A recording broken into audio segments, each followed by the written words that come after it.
Madam President, I would like to take a few minutes to underscore the importance of trade and trade promotion authority to the American manufacturing industry. Now, despite some claims to the contrary, U.S. manufacturers have been among the principal beneficiaries of our existing free trade agreements. 1 in 4 U.S. manufacturing jobs depend on exports. And on average, the wages of those in export-supported manufacturing jobs are 18% higher than those of other factory workers. Furthermore, since the last TPA bill passed through Congress in 2002, U.S. goods exports have more than doubled, reaching $1.6 trillion in 2013 alone. And while we hear a constant drumbeat decrying our trade deficits, the U.S. enjoys a nearly $60 billion yearly manufacturing trade surplus with our 20 existing partners to free trade agreements. Consumers and businesses in those 20 countries purchased $658 billion of U.S. manufactured goods in 2013 alone, which represents nearly 48% of all exports produced by the 12 million Americans employed in manufacturing.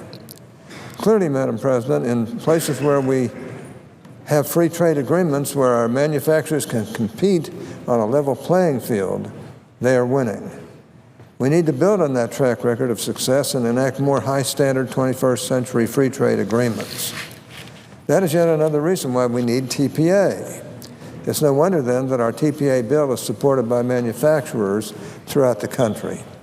We've received letters or statements of support from groups like the National Association of Manufacturers, the National Electrical Manufacturers Association, the Grocery Manufacturers Association, the American Forest and Paper Association, the Association of Equipment Manufacturers, the Semiconductor Industry Association, the Society for Chemical Manufacturing and Affiliates, the National Council of Textile Organizations, and many others. On top of that, a number of iconic individual manufacturing companies have weighed in publicly in support of our bill, including Boeing, Cummins, Dow Chemical, Honeywell, Intel, Texas Instruments, Xerox, and of course many others. Caterpillar, based in Peoria, Illinois, is the world's leading manufacturer of construction and mining equipment, diesel engines, and gas turbines. Caterpillar knows the value of trade to a healthy economy, exporting nearly $88 billion in goods and services over the past 5 years.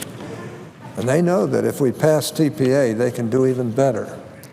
Upon introduction of our bill, the company issued a statement saying, quote, "Passage of TPA will provide the United States with the strongest possible hand when negotiating future trade agreements and will help eliminate the current high tariffs and trade barriers that companies like Caterpillar currently face," unquote. And it's not just big companies that benefit. 98% of nearly 300,000 American exporters are small and medium-sized businesses. Let me say that again. 98% of all U.S. exporters are small and medium-sized businesses, and that's 300,000 of them. That fact escapes many people. Let me give you just an example of one of these small businesses from my home state of Utah. Kimber Cable is owned and operated by Ray Kimber. Ray's story is emblematic of the American dream. In the late 1970s, Ray figured out a way to weave audio cables to reduce unwanted noise and improve fidelity. The company he started in a garage over 35 years ago is now a driver of economic growth and a source of jobs. Today, he employs 30 people in Ogden, Utah, and he sells his cables to the world. 2/3 of Ray's cables are shipped to customers overseas.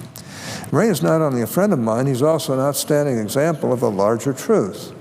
The U.S. manufacturing sector is the most innovative in the world, and American workers are unsurpassed in manufacturing productivity. Because of U.S. innovation and productivity, where U.S. manufacturing competes on an equal footing, it always succeeds. We can help people like Ray reach more markets and maintain healthy small businesses across America. businesses that will grow our economy and create more jobs. But we can only do that if our trade negotiators have the tools to set fair trade rules for our exporters. That is what our TPA bill provides. For example, a big part of the ability of small companies like Kimber Cable to sell around the world is digital trade. That is why the TPA bill that is once again before us directs our trade negotiators to ensure that electronically delivered goods and services are classified with the most liberal trade treatment possible, and that our trading partners allow the free flow of data across borders. But using the internet to market, sell, and transmit digital products is only part of the story. Companies like Ray's are also innovators, and their innovations must be protected. Too many small businesses have experienced firsthand the destructive impact of intellectual property theft.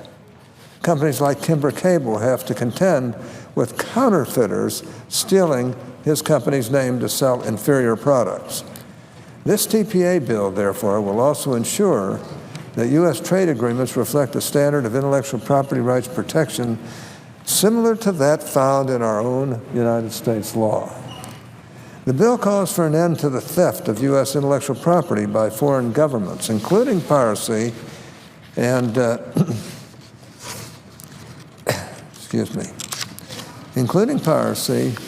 and the theft of trade secrets, and for the elimination of measures that require U.S. companies to locate their intellectual property abroad in return for market access. Now, these are strong provisions that will help U.S. manufacturing compete and sell their products around the world. Companies from Caterpillar to Kimber Cable recognize the importance of trade and trade agreements to the future of American manufacturing.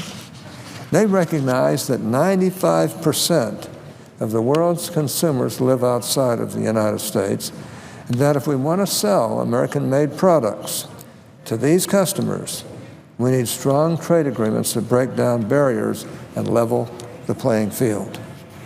We simply cannot do that without TPA. Madam President, we can do better, and we must do better for American manufacturers. If we really want to support the American manufacturing industry, then we should vote today to pass this TPA legislation once and for all.